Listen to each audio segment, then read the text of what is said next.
Hello everybody, so today I want to talk to you about collage and the approach I take to adding collage to my paintings. So these are 4 of my Edgelands panels and these have now had some paint added over the collage, but they're at a very early stage of the paintings. And what I'm going to do is show you the previous stage of how I add collage after I've added a couple of layers of paint. And you'll see that in what I'm sharing with you. And I'm also going to share with you some of the A1 size so you can see how I'm working at that stage.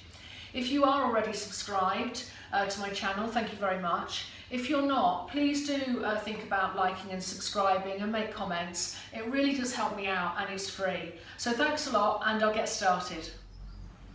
So this is one of my panels that I've got a couple of layers of paint on, and I'm now adding collage to it. So I've kind of used my box of goodies of different collage pieces that I shared in a previous video.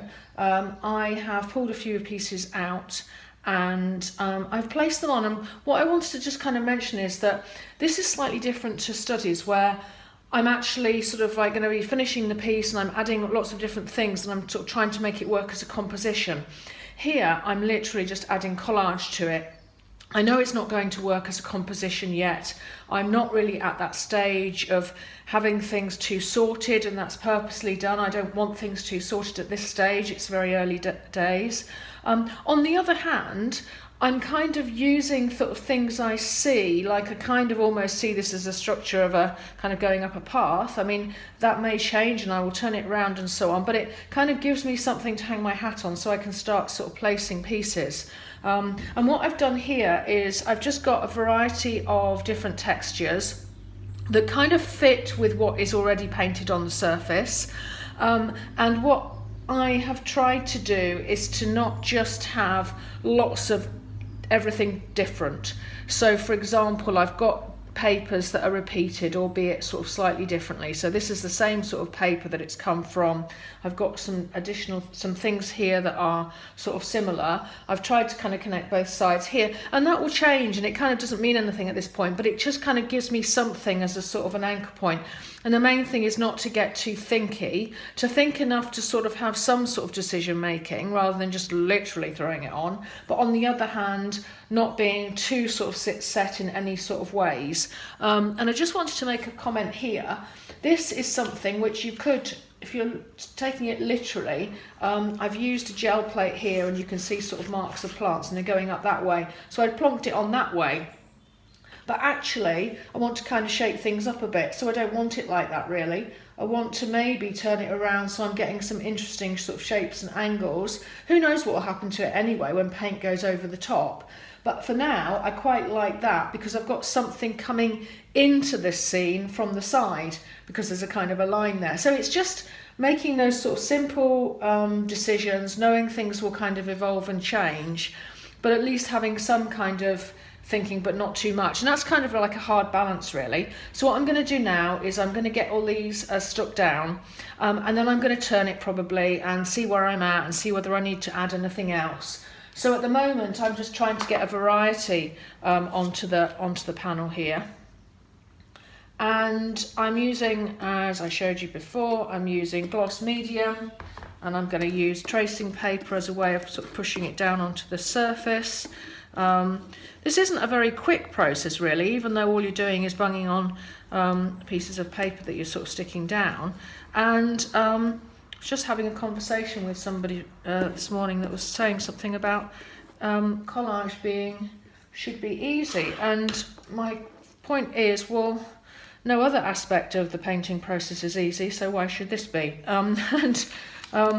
You know, I don't think, for me, labelling it as easy or hard doesn't really help me, so I kind of don't tend to do that. It's whether I want to do it and whether I think it's going to add something or not. So in my case, I kind of hanker after collage until I get some into it. I don't want to add it so early that it just disappears, but on the other hand, I know full well that quite a lot of this in the layering of the paint will probably disappear or will get absorbed in, and that's part of it really. It has to be integrated, otherwise it just looks like it's been stuck on.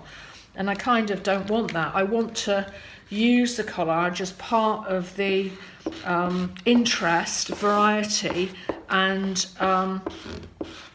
sort of aspect of the whole thing, really. I don't want it looking like it's sort of sat there as a sort of an add-on.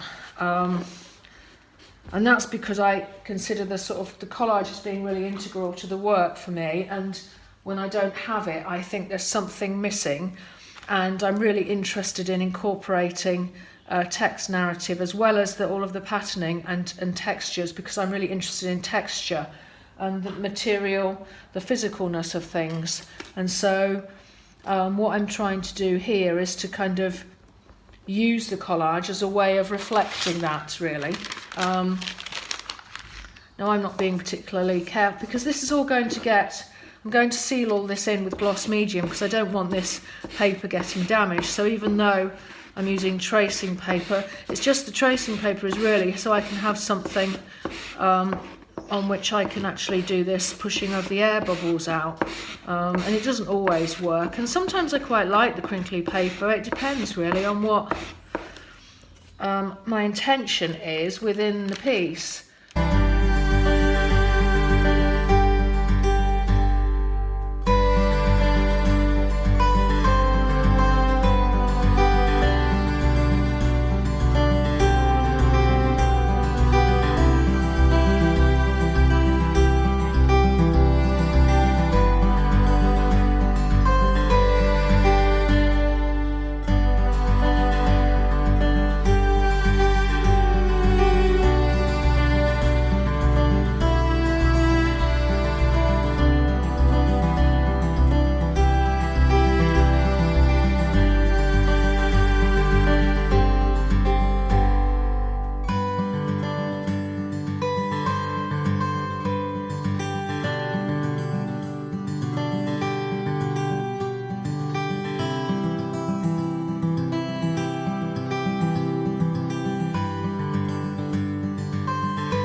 Okay, so I moved the camera around so you can see, and I've just taken, I'm using this box of goodies that I shared with you in a previous video.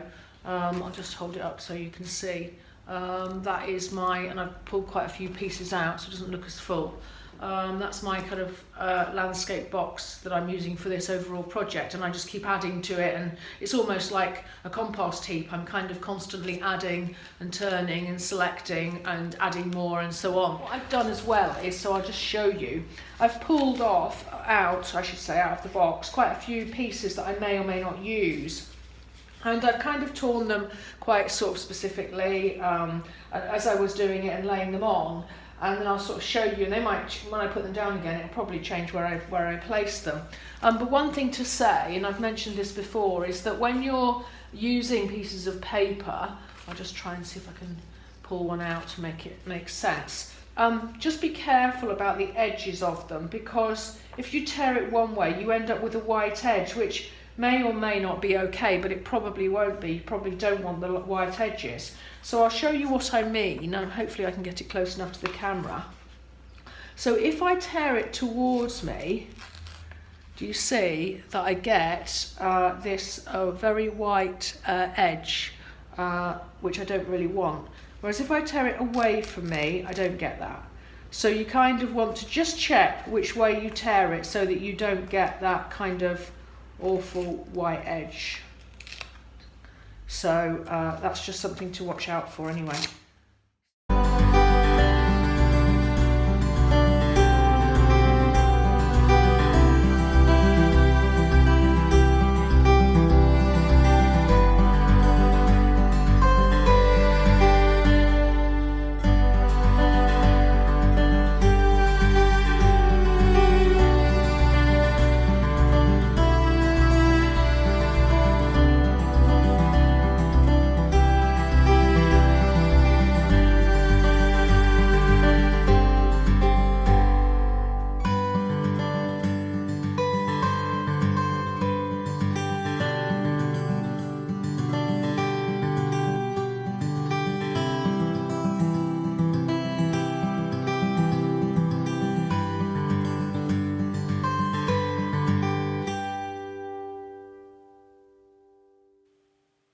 So these are the 4 square pieces that I was adding collage to, and the top right is the one that you saw me doing on the bench, and I also did some A1s. And now they will get layers of paint and more collage, and over the life of the painting they might have another 2 or 3 layers of collage depending. This shows some of the detail of the collage in situ close up, so you can see the variety and the lack of sort of careful consideration at this point, if you like.